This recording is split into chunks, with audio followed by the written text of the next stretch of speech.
Doggy लेकर संसद परिसर में आने पर कांग्रेस सांसद रेणुका चौधरी पर बीजेपी हमलावर है। बीजेपी राज्यसभा में रेणुका चौधरी के खिलाफ विशेषाधिकार हनन का प्रस्ताव ला रही है। बीजेपी डॉगी की एंट्री को सुरक्षा से जोड़ती नजर आ रही है।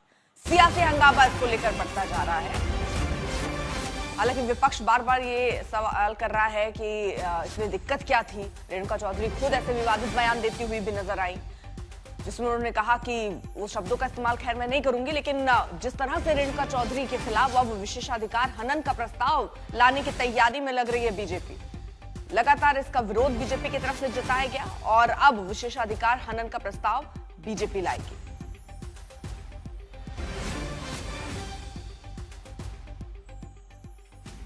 जानवर को पसंद नहीं करते है ना सरकार।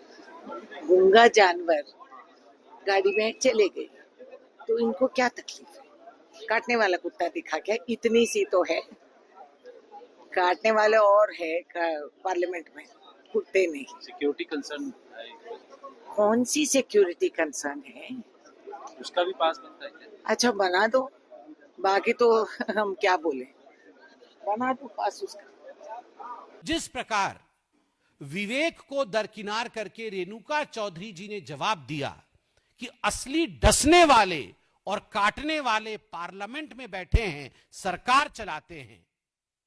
पार्लियामेंट में बैठकर जो रोज हमें डसते हैं,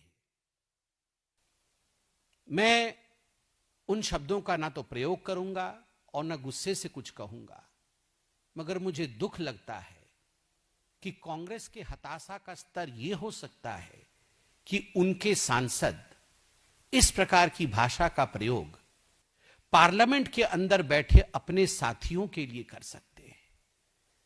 वैसे देखें तो ये डिबेट और डिस्कशन का विषय नहीं है, मगर जरा चिंता करिए कि किस प्रकार से एक बाइट नहीं, Dog is the main topic today.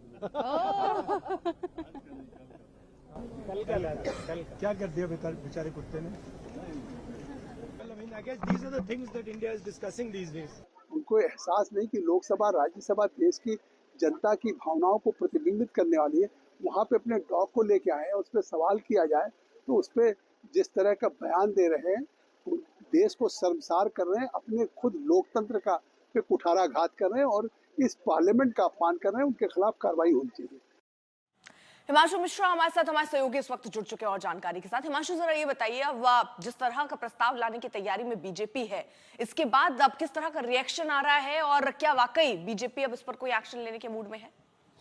देखिए, जो हमारे सूत्रों के हवाले से हम लोगों को खबर मिल रही है कि बीजेपी जो है रेणुका चौधरी के खिलाफ जो है वो प्रिविलेज लेके आ सकती है। जिस तरीके के शब्दों का उन्होंने प्रयोग किया है, वो डॉग की एंट्री तो एक चीज़ है, लेकिन दूसरी बात जो है वो ये है कि जिस तरीके के शब्दों का उन्होंने प्रयोग किया कि संसद के अंदर जो है वो अलाउड है, डॉग्स यहाँ अलाउड नहीं है, इन सब चीज़ों को लेकर जो है, जो भाषा है, जो असंसदीय शब्दों का प्रयोग हुआ है, उनको लेकर जो है भारतीय जनता पार्टी के सांसदों को आपत्ति है।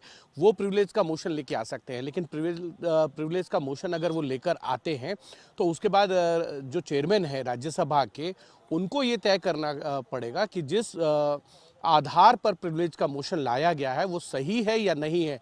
उसके बाद अगर राज्यसभा के चेयरमैन को ये लगता है कि जो आधार है प्रिविलेज का वो सही है, तो वो फिर प्रिविलेज कमेटी को जो है इस पूरे मैटर को जो है वो रेफर करेंगे और उसके बाद प्रिविलेज कमेटी जो है रेणुका चौधरी को जो है वो सम्मन करेंगी और उनसे ये जानना चाहेंगी कि वो डॉग को क्यों लेकर आए और जिस तरीके के शब्दों का उन्होंने प्रयोग किया, उन शब्दों का प्रयोग क्यों किया। तो इन सब चीज़ों को लेकर जो है वो प्रिविलेज का मोशन हो सकता है, लेकिन पहले प्रिविलेज का मोशन लाना होगा। उसके बाद राज्यसभा के चेयरमैन ये तय करेंगे कि ये प्रिविलेज का मोशन बनता है या नहीं बनता है। अगर बनता है तो उसके बाद जो है प्रिविलेज कमेटी को ये मैटर भेजा जाएगा। लेकिन इतना जरूर है, जिस तरीके से भारतीय जनता पार्टी के सांसदों का, पार्टी के नेताओं से बयान आ रहे हैं, उससे ये लगता है कि भारतीय जनता पार्टी इस पर चाहती है कि जल्द से जल्द जो है वो एक्शन हो और उनके खिलाफ प्रिविलेज का मोशन लाया जाए। चलिए, बहुत बहुत शुक्रिया आपका तमाम जानकारी के